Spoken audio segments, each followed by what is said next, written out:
Hey guys, it's M. Now if you know me, I have a few favorite games. Doom Eternal, Fallout New Vegas, Bloodborne, and Transformers Devastation. Now, I know, one of these things isn't like the other, but I promise you, Transformers Devastation is one of the most fun, fast-paced games I've played in a while. Now, you might be wondering, why am I bringing up a 6-year-old game? Well, recently with YouTube and my normal content, I've been feeling just a little bit burnt out of making all of it. And I actually do have another video set up for you guys after this one will come out, but I wanted to do something a little bit different for my next video. So I was just playing Transformers just because, and I was trying to think of a video idea. I looked at the screen and thought of how Challenger Patches Fuck off. is always doing these crazy cracked out challenge ideas, and I'm just like, duh! Can you beat Transformers Devastation on Prime with a D-ranked effective weapon? First rule, no ultimates until Chapter 5. I decided against using ultimates because since my character is starting off this run is already going to be max level, if I just used ultimates, I could just go like, make an ultimate build and then just blow up everything in the whole game. Also, they're incredibly strong, so I thought it would be cheating. And the reason I'm saying until Chapter 5 is because this game gets very, very difficult in the later half on Prime. Like, I don't remember this game even getting this hard. So, I think that's a fair trade. No healing. For this challenge, I put all in on sideswipe so I can do a little bit more damage so I don't get stuck with that little tiny baby 20 damage the weapon does. And the trade for all in is having no healing, so that's just not a thing I'm going to be able to do. Sideswipe only D-ranked effective for lightning fist weapons. I chose sideswipe because 1, I like his design and I've played him the least, and 2, he has the most useless overdrive. I didn't want a really good advantage like being able to spam back hits as Bumblebee or just the grapple invincibility everywhere as Grimlock, so sideswipe works as his overdrive doesn't really have a damage functionality. Also, you might be wondering, why are your weapons only defect 4? A real gamer would have defect 5. The thing is, I've been playing this game, like setting up for this challenge idea, and I have not once gotten a defect 5 weapon. I don't know what it is. Defect 4 is the highest I got. If I get a defect 5 weapon, I'll put defect 5 on the fists, just I can't seem to get one. So that's why it's like that. And if you're wondering why I chose the fists and not whatever the meta weapon probably is, it's just because the fists combos just look really cool. No items allowed, except auto revive. Like I said earlier, I have all in, so I can't heal, but I decided to go against using the hard coating or the power booster, just because it would make the run a lot easier, and due to me already being max level, I don't want any other ways of making this easier on myself. The only reason I'm allowing auto revive, it's just because auto revive, when you pick it up, there's no real way to just instantly get rid of it unless, you know, you die and use it. So I don't really want to have to kill myself to remember to get to a checkpoint and sell it every single time I get it, because I feel like I'm most likely gonna forget 1 or 2 times. So I don't think it can really be helped. Last rule, no damage focus guns. I mainly did this so I don't have to use a really bad D tier gun. Instead, I'll be using utility S tier guns, such as the grappling hook, confusion cannon, and loudspeakers. Someone may be wondering, why would you put in all these restrictions? Well, like I had mentioned earlier, my character is max, so my base damage is going to be a bit higher than if I was like level 0. Also, I have all the moves unlocked, so it only seemed fair that I shot myself in the knees intentionally with all these other limitations instead of just D-rank weapons. And if you think this is going to be really easy because I'm max level, let me show you something. This is Bumblebee on Prime. In this mission, you fight all the Autobots one after the other, but we'll be using him as a basic testing dummy, as dodging his attacks is pretty easy, and I wouldn't really consider him a threat normally. Now this is me fighting him with my normal loadout.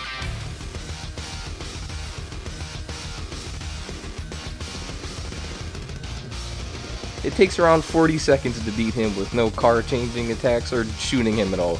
Now this is me fighting him with our defective fist we'll be using for the run.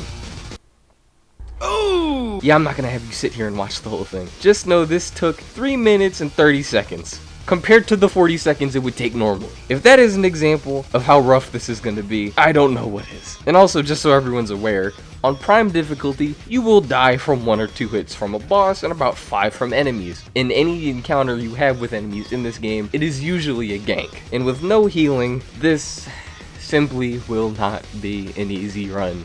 I'm not gonna lie, I do have some big fears before the run even starts, but I'll point them out when they happen. Now for future me, I'll let him take it away and let the video actually start. And just for him, good luck. Well, off the bat in the first section, I instantly had the feeling of, this won't be so bad. After seeing my okay at best damage numbers on the smaller enemies, I felt a small sense of comfort until... Easy game. Easy game. I did not die on the first level. No. Yep, I died on the first section of the game. This is gonna be a long run. Before we even get to another combat section, I die from a random laser thing in the environment. Oh yeah, there's no point to collect the loot. Like, I just remembered that I can't use them. Keep a note, me dying from the environment will be a normal trend in this run. So we end up getting to Devastator, who showed up even earlier than I remembered, and was one of the fights I was really scared of, but on this first encounter, it actually wasn't so bad. I managed to beat him with no deaths, and I know this is the easiest version of this fight, but I'm happy it all worked out.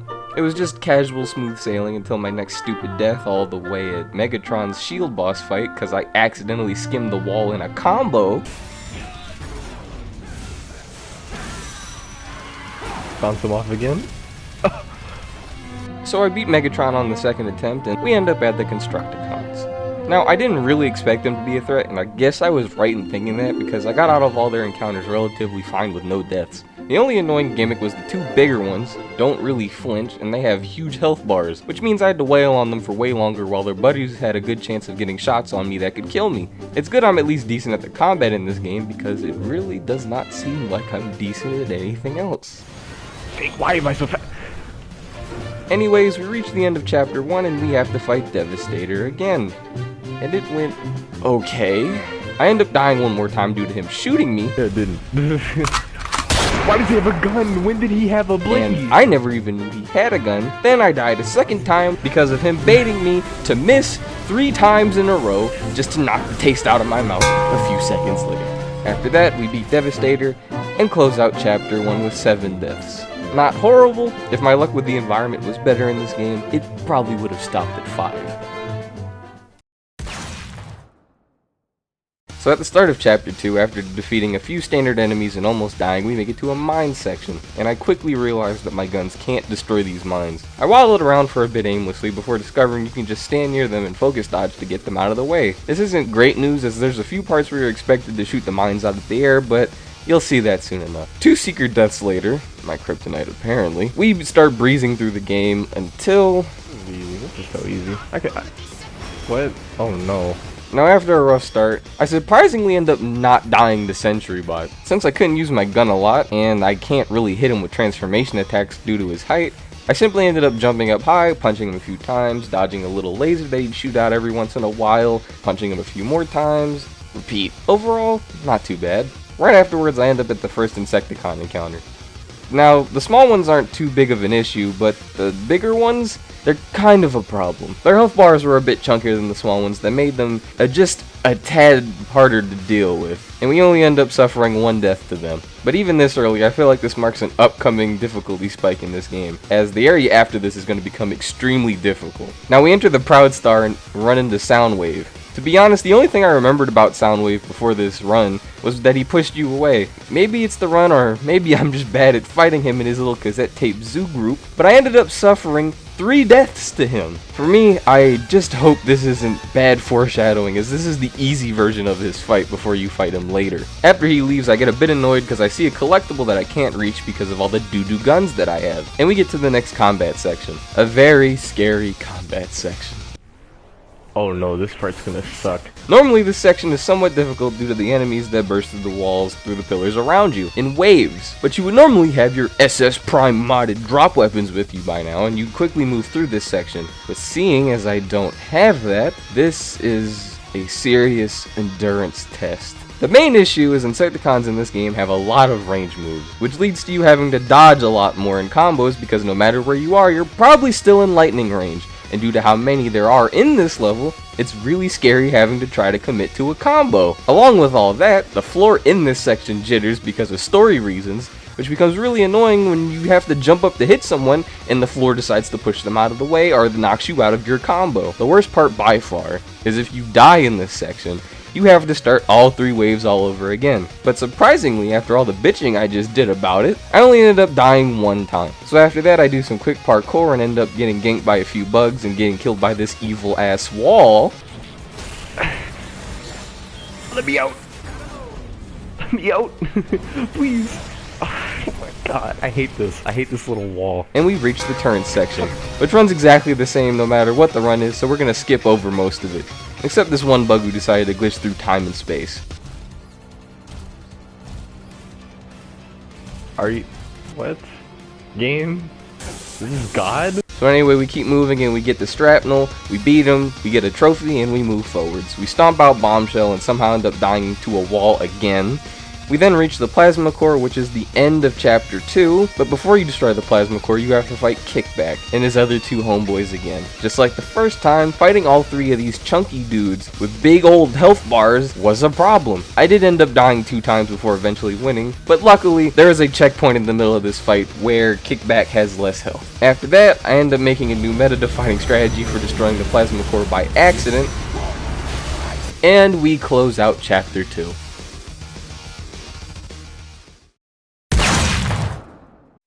Chapter 3 starts with a bit of driving around until you run into Thundercracker.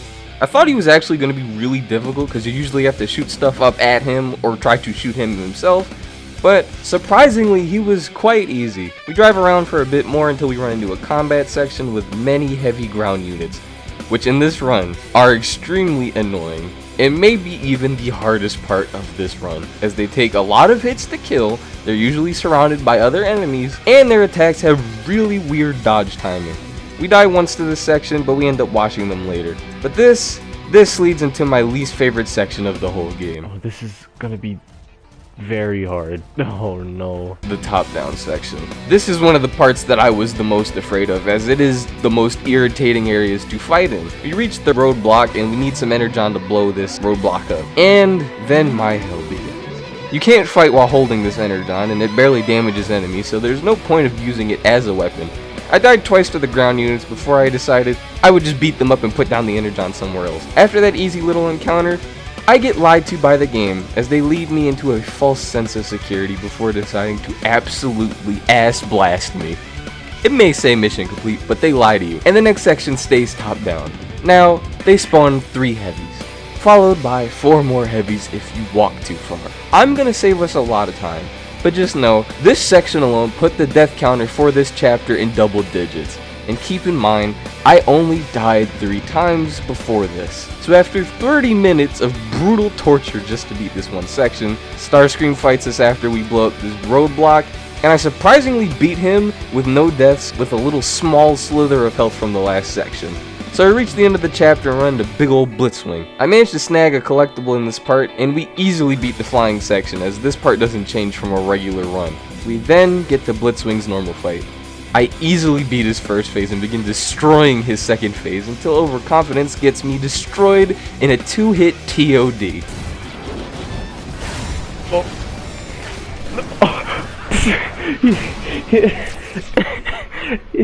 He did not. He did not just clap back. Second time through, we easily beat him, even faster than the first time we almost killed him, and we end up closing out Chapter 3. Picking up where we left off last time after beating Blitzwing, we move a few centimeters just to get clapped up by a Seeker in a cutscene. We then fight a group of Seekers, which usually spells out an L for me, but surprisingly, I managed to beat them first try. Then we reach a bridge section, which you will see becomes purgatory for me.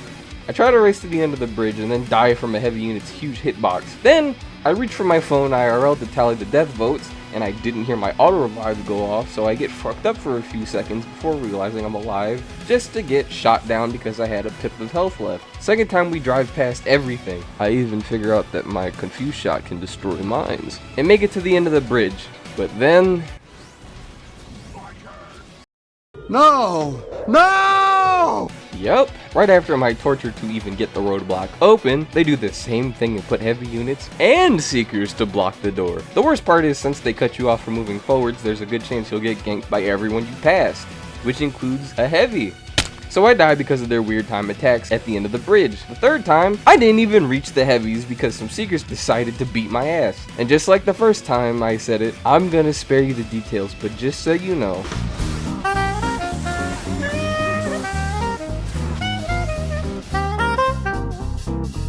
So about 10 minutes or so later, we finally power through this section and keep going. Now we end up on the Motor Master race section, and when I tell you I destroyed him, I fucking destroyed him. Now you don't have to fight Motor Master in this section, but violence is always the answer. The second I reached him, the fight was already over. I also ended up figuring out that grappling hook doesn't affect him for some reason. So with him unconscious, I make it to the end of the track where he comes back and we have to fight him again. While I don't die this time either, I didn't do as flawless as I did the first time. So we beat him, and they give us a little tracking mission to break up the action. Even in this part, I almost have a midlife crisis trying to figure out how to get past this section until these randomly explode, and then we reach this thing.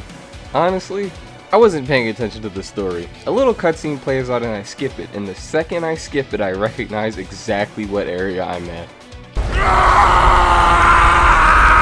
These protection sections were my biggest fear when starting this run. You would think your allies have BB guns and are made of wet tissue paper because they do no damage, and the person you have to protect dies in a combo or two. I beat the first wave in a few seconds to see it only go up by 20%. Then the next wave comes in, and it's all lightning Insecticons. This section took so many tries. There are three main reasons it's so bad. One, there's lightning. They can hit your person that you're protecting from far away, and their attack hits 3 times. 2, my absolute doo-doo damage, I can barely even protect myself, let alone defend him. 3rd, when you lose, you have to start all the waves all over again. So next attempt I beat the Insecticons, and then they call in Seekers.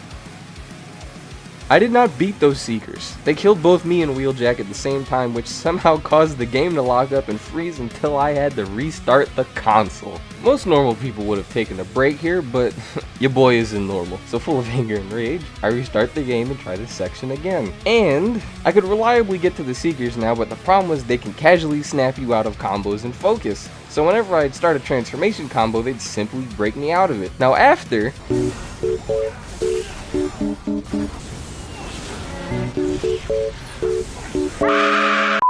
we eventually win, which only took 30 minutes. Then we run into the other thing I was afraid of, Menasar. Now Menasar is only a threat because he has all the attributes that I gave to Devastator, but he's 20 times faster. If you fail to focus dodge Menasar's moves and he continues at regular speed, it's pretty much the worst feeling, as your only real choice is to mash R1 hoping you don't fall into his next attack. So we beat him in his first phase. Did this cutscene always look this good? Now Menasar's Holy Blade was just a smidgen more difficult. Just a smidgen. On the final attempt, I managed to use these little lightning electric homing orbs that he shot to spam focus and do a good chunk of damage before almost getting killed at the end and being saved by invincibility frames. I get a trophy for not getting hit. Apparently I've always been bad at this boss. And after Menasar throws this thing to Megatron's base, we close up chapter 4. So before we jump right into the festivities, I want to show you a substantial build change for maximum damage. We had to sacrifice enhanced dodge, energy recovery, and focus duration for more damage, which... It's a sacrifice I am willing to make. I also switched out the confused gun for the slow gel gun. With that, let's hop back right into chapter 5. So the second we start off chapter 5, I notice I'm on this part? Bro, what? this part takes place in an area with no ground. You may be wondering, but Em, if there's no ground, where do you stand? You don't. This makes this very easy fight not so easy. Reaching him in this section is a nightmare because you just have no idea where he is ground-wise half of the fight. Unless you've played this game, you won't really understand how weird it is to drive up or dash up to him, and you're somehow underneath him while it looks like you're both standing on the same ground. But after that one death, we easily beat Starscream and move on to... After he clapped back all the way in part 1, I was afraid of having to fight him in this section with his little guards, and with him even getting heavy units halfway through this. But we beat him first try, and this is the last time we have to fight him in the game. I don't know how I hyped him up to be this extremely difficult menace in my head for him to only take 1 life off of me all run, but onwards I suppose. Apparently this whole area is a boss rush, because right after him we run into the boss with the best theme in the game, Shockwave. Now, unlike Blitzwing, there's more of a legit reason to be afraid of Shockwave. See, with Blitzwing, his only main threatening aspect was him having hyper armor through everything. But with Shockwave, his attacks can cover a good chunk of the screen, and unlike most attacks in this game, the dodge hitbox seems to be extremely small. If you fail to dodge one of his many weird hitbox attacks, you're going to be eating a lot of damage, and since we're on prime difficulty, that's a big problem. Now, I was about to go get an easy victory, but If I can just... Are you serious? how the hell has this happened 2 times in this run? Anyways, after those 2 deaths, we beat him, and this is the first and last time we see him. So that's a big threat out of the way. Man, this theme's just so good. I'm just gonna let it play till the end of the chapter. So now we... Wait, what the fuck? That's it? That's the whole chapter? So we start off with a quick premonition of a future fight into an easy escape section, an easy parkour section, then random Insecticons just to spite me. Getting the run back, they throw more parkour at me, but you get shot at this time. After all that, we end up at a section I was the most afraid of. Don't wait. Oh no, this is the protection section, isn't it? This is what's gonna test me, Haiku. It will. If they start off with heavy units, I'm crying. I'm crying. This section is the only reason I said no ultimates until chapter 5. I'm confident I can beat everything in this game in a fist fight, but these protection sections are just brutal. They are by far the most irritating parts of the game. I only wanted to use ultimates in this area specifically, so when you see me use them here, this is the first and only section I'm using them in. This better say more than 20%, or I'm gonna lose my mind. The other problem with this section is it is painfully long. It only goes up in increments of 10, and when you die, just like before, it restarts at 1. I tried to not use ultimates before, but I noticed they were a necessity here. Even though I could now use a powerful tool, that doesn't mean it's smooth sailing from here on out. So I die again, and I almost ruined the run by breaking the rules here. There's an augment that gives you like ally heal, yeah. I know I can't heal, but I'm hoping if I give myself a healing item, that it heals him. With me completely forgetting the no item rule is set for this challenge. Luckily, I was so invested into beating this section, I completely forgot to use any of the items. So, I had essentially nerfed myself for no reason. I ended up dying like before, but I completely forgot I had an auto revive, which carries us to the completion of this section. Afterwards, I expected it to be all sunshine and rainbows, but this section didn't look that menacing, but apparently, this is the chapter that turns the game into Dark Souls. The Seekers and the Insecticons were absolutely beating my ass. The worst part is, I thought they'd end this section here, but if you're wondering why this whole part has me in pain, let me explain. These Grasshopper Insecticons have a 1-frame kick. The second they flash, you have to dodge or else you're getting your ass kicked to the curb. Seekers are self-explanatory. The 2 big guys have a good chunk of health. And after all of that work that I had to put in to get past this part, there's another section right after this with 8 times the Grasshoppers and 2 heavy units, and there's no checkpoint between these 2 sections. I beat it with surprisingly only 3 deaths, and this ended up happening again somehow. This is what happened last time, bro. I don't even think I can hit him. But finally, at the actual end of this long section, it caps off with us fighting. I was actually dreading this fight because normally this thing always hits me on normal runs, but for this run, his attacks couldn't even hit me when I had this little pip of health left. I'm assuming it has something to do with being unable to die on this section unless he directly hits you, but honestly I don't know. After that we end up at another part I was dreading. He's immune to focus and he floats in the air for most of the fight. With my gun sucking, this should be an incredibly hard fight. Am I just a reverse hype man or something? Yeah, you read that right.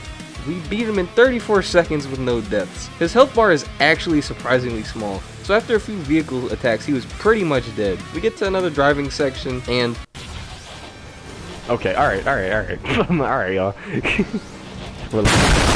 It's almost like whenever there's a heavy on screen I suffer. They leave a ton of enemies on screen, but we drive past all of them, and we end up in a boss fight I completely forgot we had to redo. Oh yeah, you have to fight Sound Blast.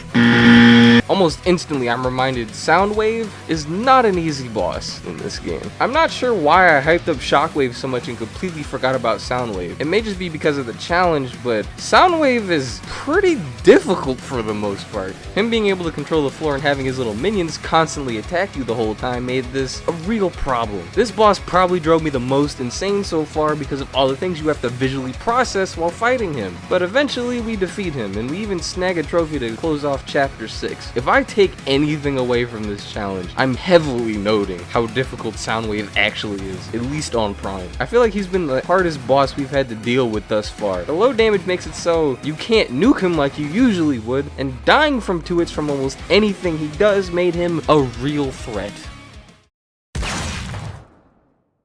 So this is the part where I'm editing this. I'm gonna go like, start at chapter 7. We had an excellent start, dying at the first ground soldier. I'm gonna say something just like that. I'll probably just edit that in. yeah, I will. Ass. So anyways, yeah, they hit us with some real difficulty foreshadowing for this first part of chapter 7, starting us with some heavy units. This ending part of the chapter is made up of multiple enemy gauntlets to keep you occupied, so you can assume there's going to be a few deaths going forwards. We push through a Seeker section, somehow with no deaths, and then we run into Motormaster again. But I guess he wanted revenge for the first time because You're just getting your homeboy hurt more because I am gonna use and abuse the focus that you're giving me and destroy him with it. Like, I am gonna use and abuse. not sure what was wrong with me in this final section, but things that weren't a problem became a big problem in this part. We finished the Motormaster section, they loved to torture me and put another heavy unit section. They literally made a part full of normal units just to spite me for this final level.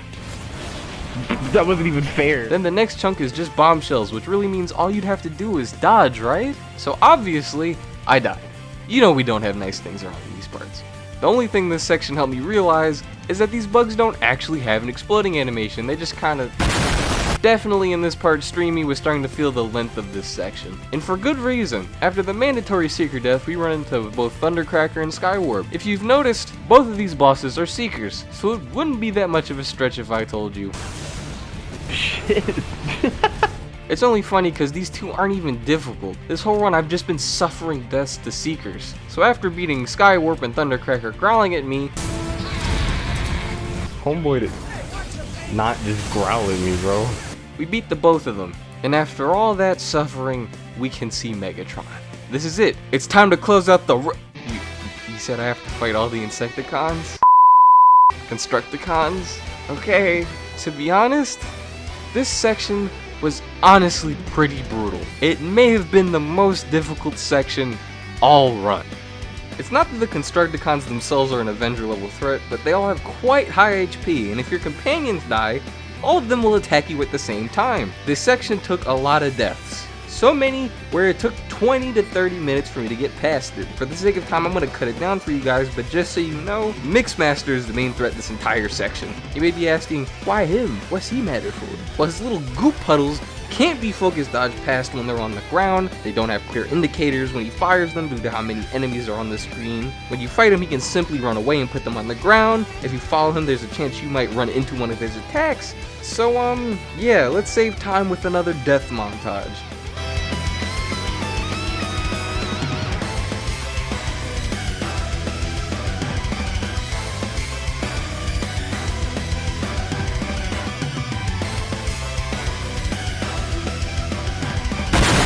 So after all of that, we finally beat them and...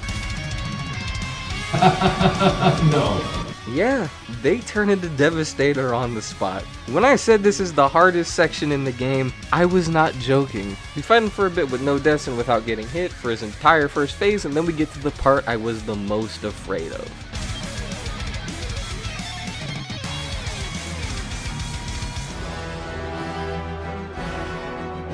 If you remember last episode, Menasar gave us a bit of trouble, and even to a lesser extent, so did Devastator in part 1. The problem with them being together is the fact that they visually clutter the screen. Together they take up about a third of the screen, and their attacks take up 2/3 of the screen. And along with all the other stuff I mentioned in their own retrospective parts, and their 2 chunky health bars, you can imagine they managed to take a few lives off of us. I wasn't too happy in the VOD either. Very annoying.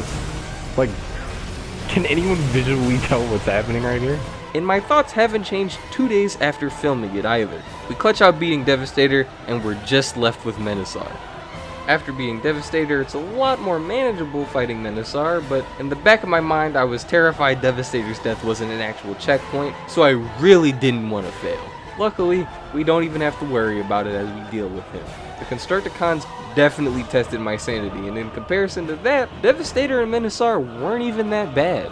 After that, we move on to the final fights of the game, and technically our final fight is Sideswipe. We have to fight Big Bad Megatron himself. You're probably expecting me to say this is one of the hardest fights in the game. No! Megatron is actually one of the easiest parts of this whole challenge. His moveset has a lot of volcano spike whips and all this other crazy stuff, but this is a one-on-one fight. And unlike the few normal one-on-one fights that took a few lives from me, Megatron doesn't have any sneaky or weird moves. The cheekiest thing Megatron can do is spawn a volcano under you, which he doesn't even do to me in this entire fight. If you're decent at the combat in this game and you're good at timing dodges, no matter how much health he had or no matter how little damage I did, I was pretty much fine against him. So with a move I couldn't do before, I long shot sniped him with the slow gel gun as he prepares his black hole attack, and we beat him with no deaths. It looks like the end, but we have one more fight with Megatron in space!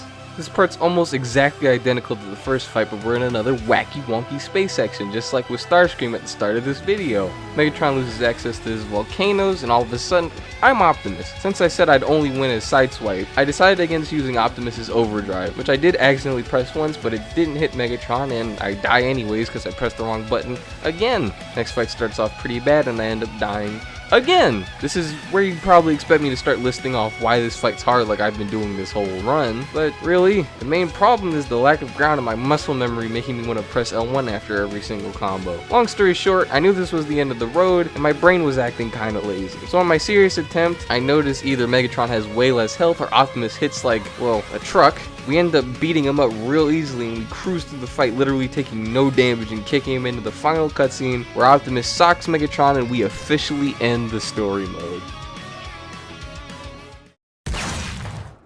To be honest, that wasn't as bad as I was expecting. Sure, the total death counter looks pretty bad, but a lot of the parts I hyped up in my mind weren't even that hard. I definitely say this is a difficult challenge, and my biggest takeaway would be don't lowball how difficult Prime difficulty actually can be, and also don't underestimate that final Constructicon fight. But it's been fun playing through this game again and doing a challenge I bet no one's done before. Thanks to you all for joining me on this wild ride, and I'll see you guys next time. Who knows? There might even be one more thing left to accomplish.